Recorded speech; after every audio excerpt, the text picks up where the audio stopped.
મિત્રો તમે જોઈ શકો છો કે જે કચ્છમાં પણ ઘણા ખરા પશુપાલક વધુ ભેંસો રાખતા હોય છે અને તેઓ પાડી ઉછેર પણ કરતા હોય છે.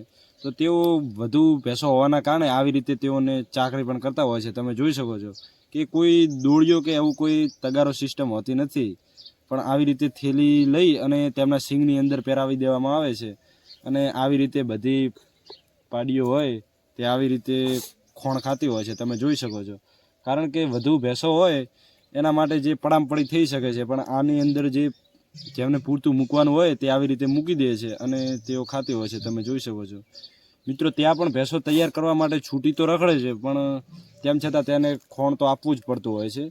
ત્યારે આવી તૈયાર થતી હોય છે અને સારું દૂધ ઉત્પાદન આપતી હોય છે.